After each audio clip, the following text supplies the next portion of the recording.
I numeri, si sa, non si discutono, eppure spesso esistono modi molto diversi di interpretare la stessa cifra.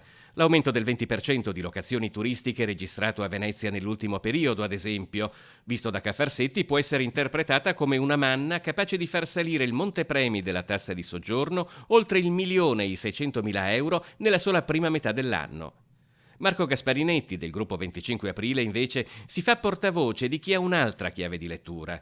Quel più 20% di pernottamenti extra alberghieri a Venezia significa un 20% in meno di posti letto disponibili per i residenti.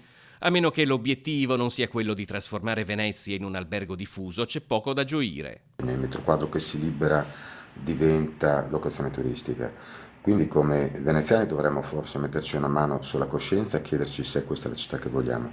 Una città in cui possono vivere soltanto i molto ricchi che possono comprarsi casa e i relativamente poveri che sono al di sotto delle nuove soglie ISEE.